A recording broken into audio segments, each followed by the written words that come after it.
What did he just say? Hold up, we need to go back a second here. Larry the Lobster. Jesus Christ. There's a lot to unpack in that sentence.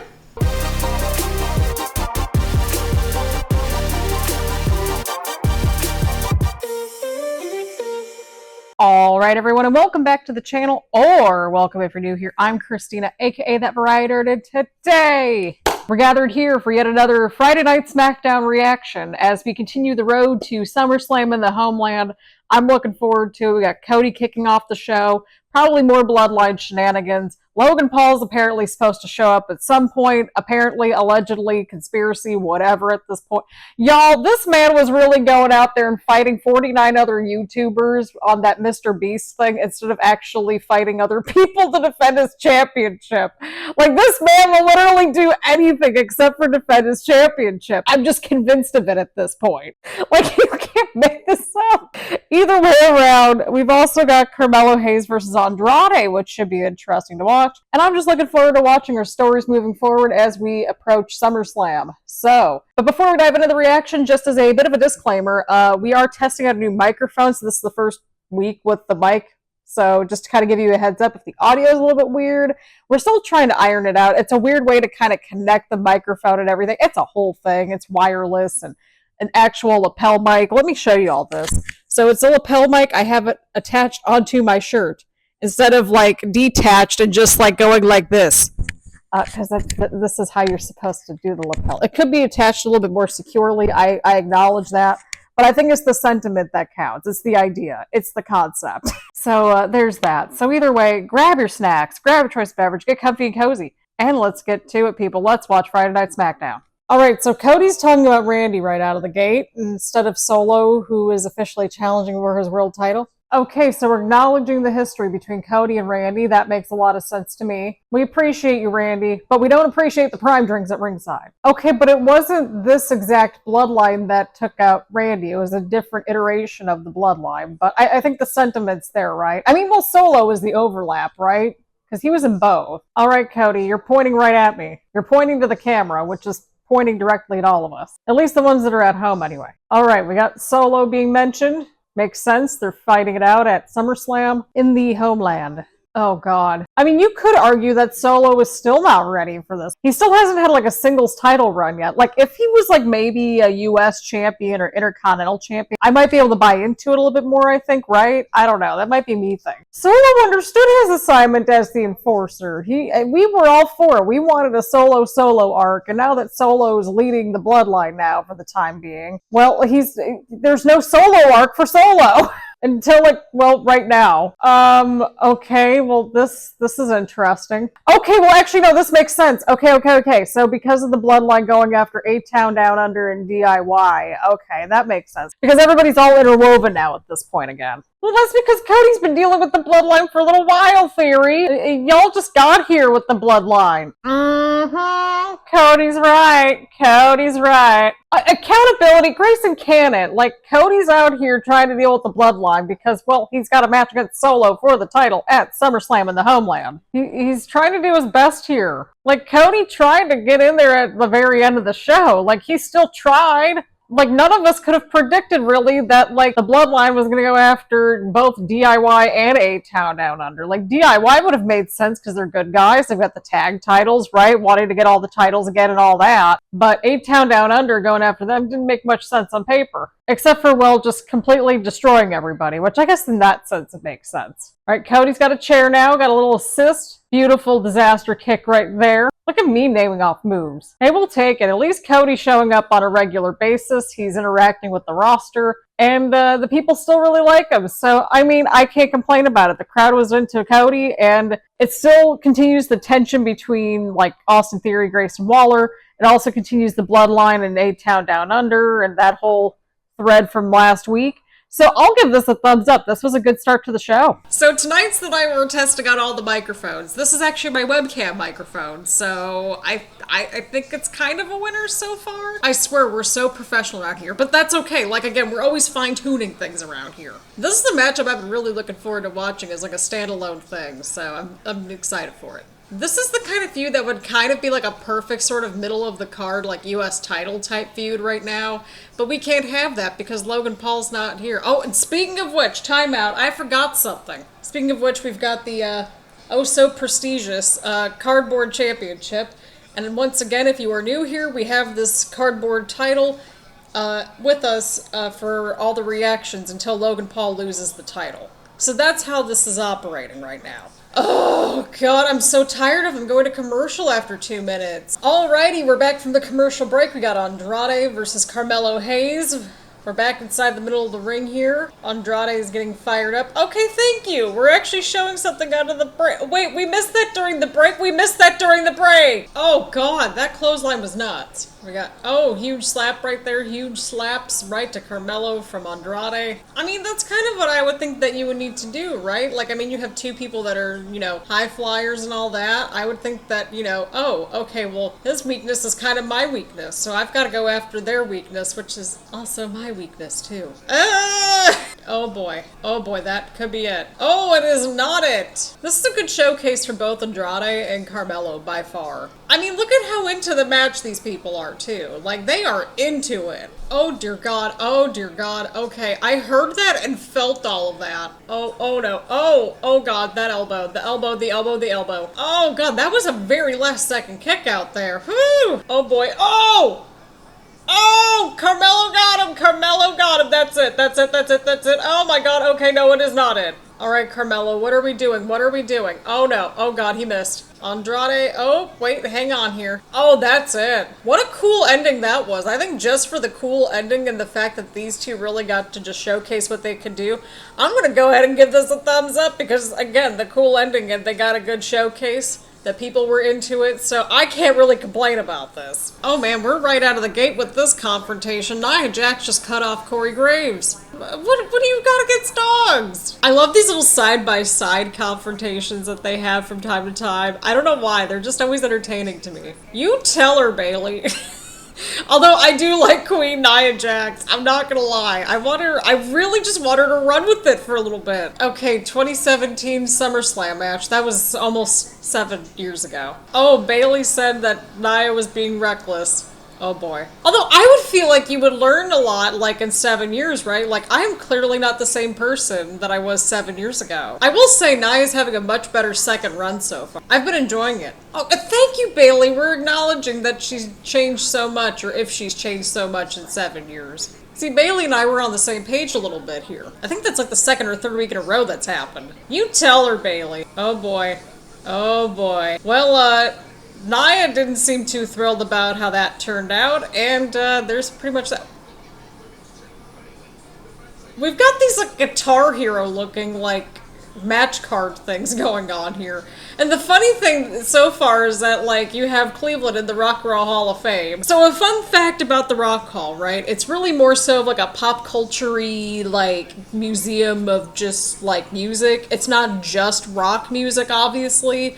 Like, there's, like, some hip-hop, some pop, a little bit of blues, because obviously blues kind of influenced a lot of music. I could go on about the Rock Hall. If you're going to SummerSlam in Cleveland, 1000% recommend spending a little bit of time at the Rock Hall. It's a great time, lots of cool exhibits, all that good stuff. But yeah, it's funny to me that they do like a rock and roll theme, and yet we've got Jelly Roll with the theme songs, and I think he's a country artist too. Just, it's interesting. It's really interesting to me. But going back to that little sit-down thing, Bayley just blew Nia Jax out of the water, in my opinion. I think Bayley's looking great going into SummerSlam, and that's pretty much all I got. Oh, okay, well, right out of the gate, we've got Bianca and Chelsea just slapping each other and yelling at each other. Oh, boy. Things are getting intense between these two tag teams right here, of course, of Jade Cargill and Bianca. We've got Chelsea Green and Piper Niven. Oh, dear God! I really like both Chelsea and Bianca's gear. Absolutely loving it. Uh-oh. Oh, I think Chelsea countered. Oh, Chelsea with the sneaky pin. Oh, but Bianca with a somewhat sneaky pin. Okay, well, that match just happened in under a minute. Well, there's Chelsea throwing a tantrum after that. But hey, we had sneaky pin for the win this week. All right, look at that.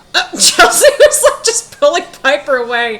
I absolutely adore Piper and Chelsea together. I really do. Just keep them together as long as possible. I think it's because they're showing more of what they can do. Oh, we got the women's tag team champions on the screen. Alba Fire, Isla Dawn. Okay, it sounds like we're getting Alba and Isla next week on the show. They said that they'll see about a rematch with Jade and Bianca. But overall, I mean, this whole segment served its purpose, so I can't really complain about it. That's pretty much all I got. Alrighty, people, we got Nick Aldis out here with the contract, and I will not apologize for my lower third tonight. Not at all. We will be seated for this one. Like, come on! Does it really need that extra signature from our good pal Logan Paul? I mean, he's too busy fighting other YouTubers.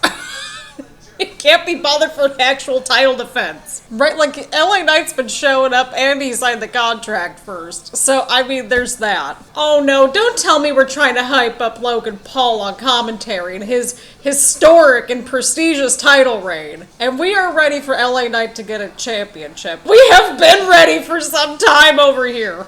Please tell me he's gonna show up. Alright, I hear the screeching entrance music.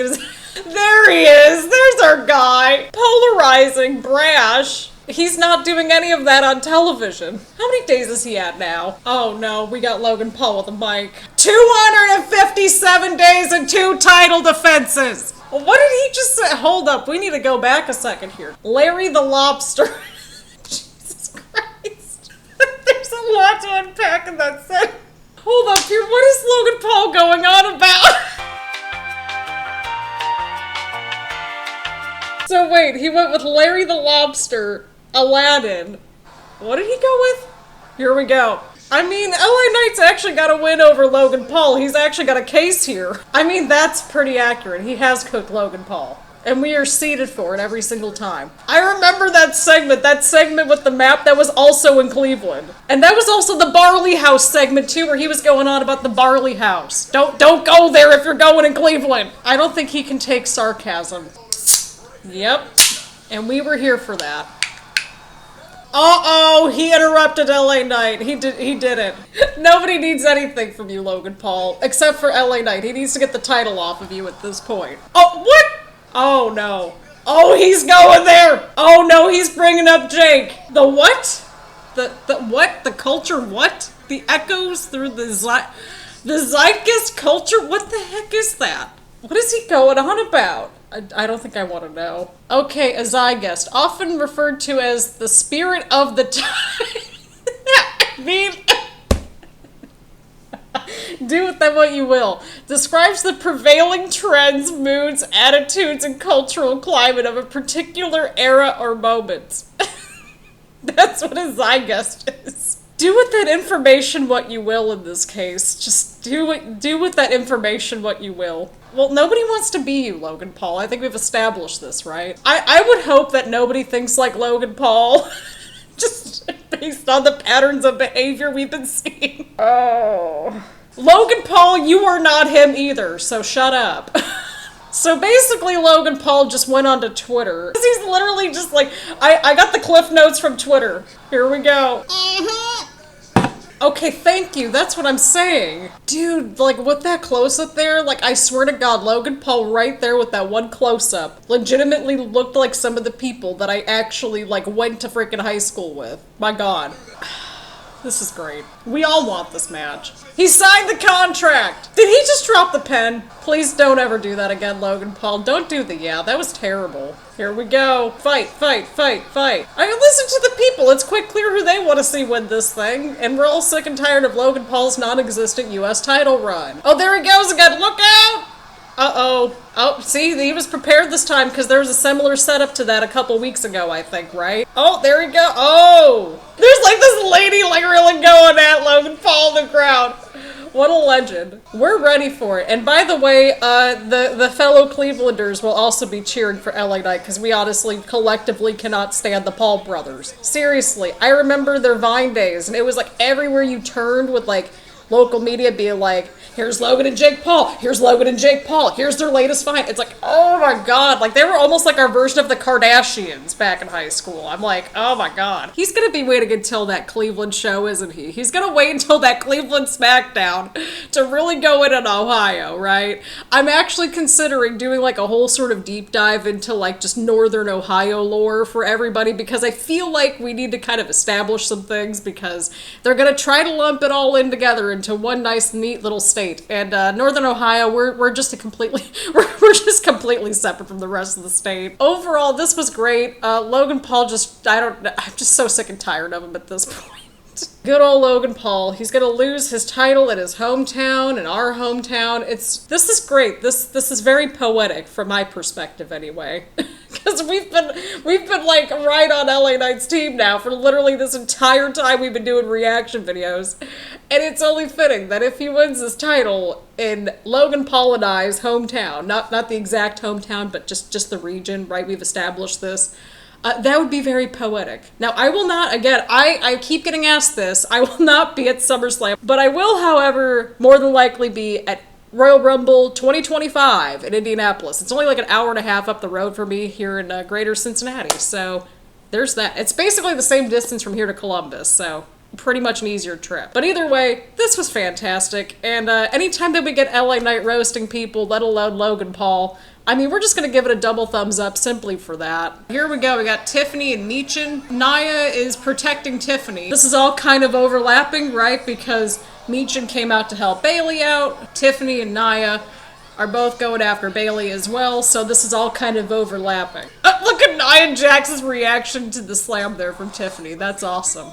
Seriously? We're not... Oh, I'm so sick and tired of these commercials. Alrighty, we're back from the commercial break. Okay, Tiffany had a little bit of a springboard there onto Michin. We're back inside the ring here. Nia Jax doing a little bit of trash talking. Honestly, her pants look super comfortable. I think I had a pair like that at one point during college. We're all for Tiffy time over here. But I also really like Michin. And by the way, Michin's had a great year. I know I've said this before, but it's like, she really has had a good year. I mean, she's on the shows regularly between like SmackDown and NXT. And she's just like really involved in the shows, and I can't complain about that. I always enjoy watching her. Okay, we got a clothesline right there from Michin. Michin is building up a little bit of momentum here. You'll love to see it. Oh, look at that at the bottom of the screen. If you take a look at the bottom lower left corner, they give you the match results. I think that is new. All right, Michin's on the offense right here, trying to get some momentum going. Look out! Oh, I was gonna say Nia's right there. Oh, no. Watch out for Tiffany, though. She's probably right behind, right? Well, she's technically out there. Okay, never mind. Okay, Tiffany's back inside the ring. She just struck Michin with a strike there, and I think Tiffany might have it. Oh, never mind. Okay, well, there's Bayley. Okay, at least this is all connecting. Okay.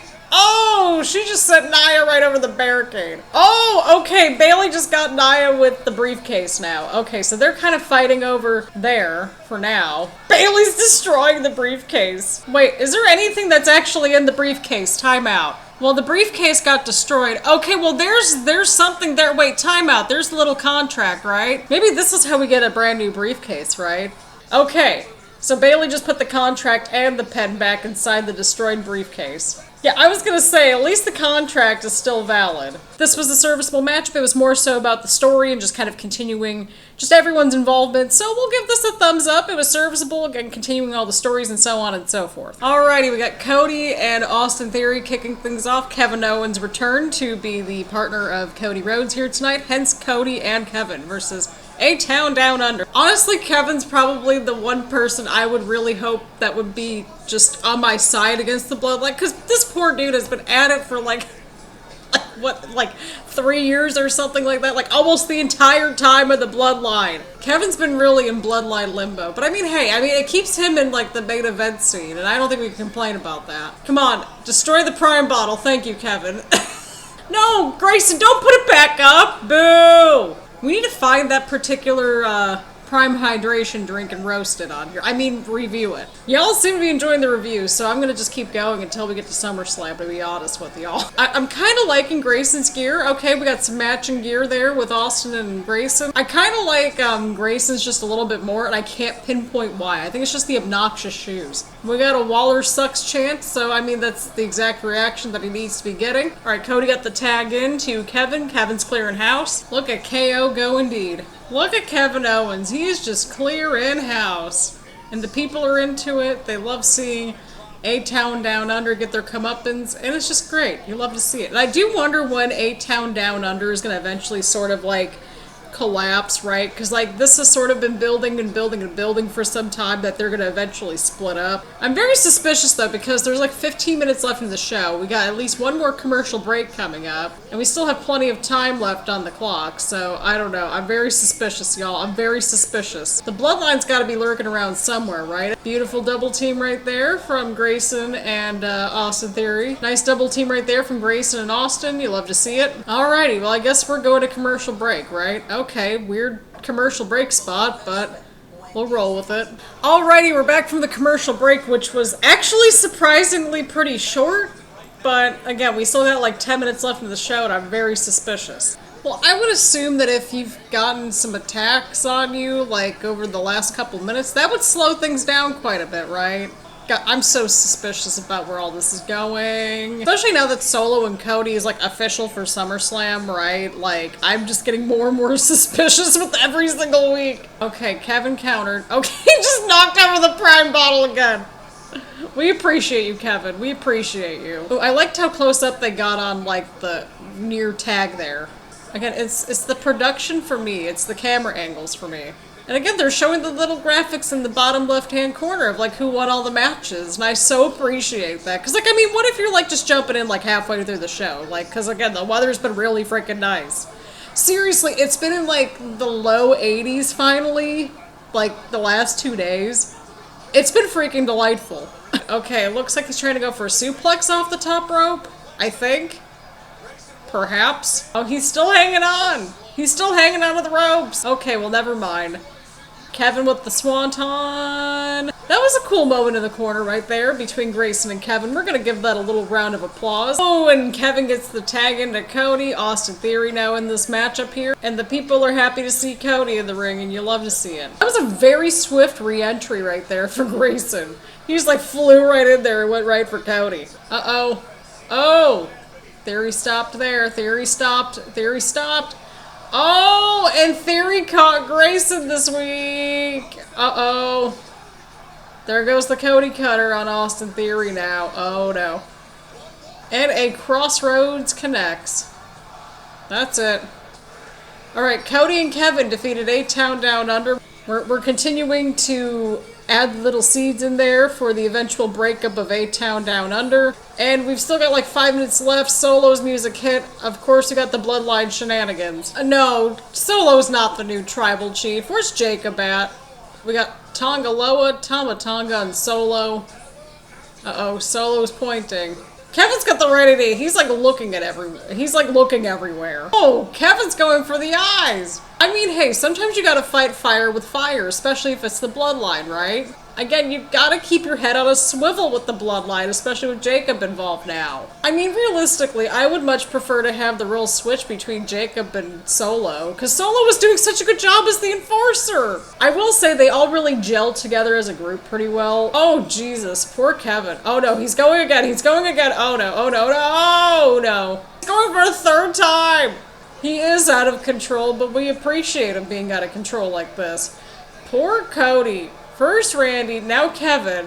I mean, they're taking out everybody that's trying to help him out. Maybe they're just going to run out of people on the SmackDown roster at this point at the rate things are going at, and they probably have to get people from Raw to help out Cody.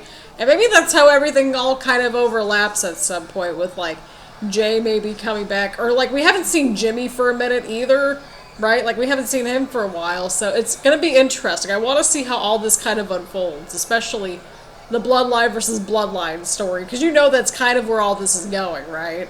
It's one of those matches where it's like, I'm not so much looking forward to the match, but I'm more so looking forward to the story. Does that make any sense? I think that's probably how many of us are feeling. I I just want to know how they got the Ula fall anyway. Like, how did they get it back? Like, I really mean it, because didn't Roman have it, like, before? Because we saw him with it, I believe, at WrestleMania. So, like, how did they get it back? I probably missed that detail somewhere, so if anybody knows offhand, feel free to let me know in the comments, because I genuinely have no idea. Poor Cody. We want Roman chants again to close things out too, so this is gonna get interesting. Overall, the match was good, pretty serviceable, the people were really into it, and we eventually got more Bloodline Shenanigans at the end, so we'll give all this a thumbs up.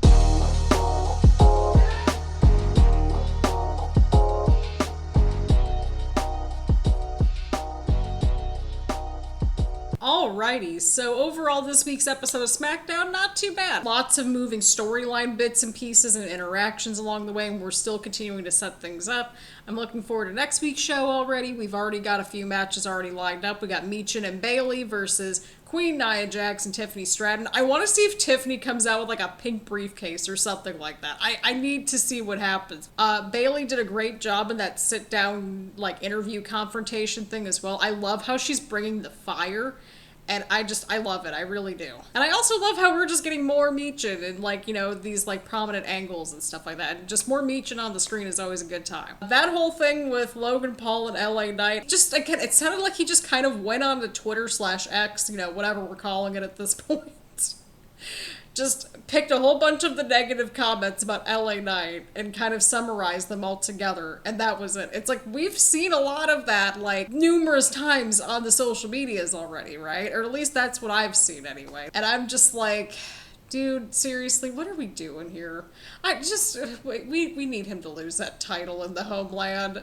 For me, like, I'm ready for that episode of SmackDown where they're gonna be in Cleveland. We are set. We are ready to go. It's like, tag me in. I'm 4 hours down the road, but the sentiment is there, I think, right? Either way, this was a decent enough show. Next week, I think, is shaping up to be pretty good, too. So that's pretty much all I got. Again, not a bad episode. We're just continuing the build to SummerSlam in the homeland. But let me know what y'all thought about this week's episode of Friday Night Smackdown down in the comments down below. Leave a like, leave a comment, make sure to hit the subscribe button, and hit the bell button to get notifications around here, and that sort of thing. Thank you all so much for tuning in, and I will see you all in the next one.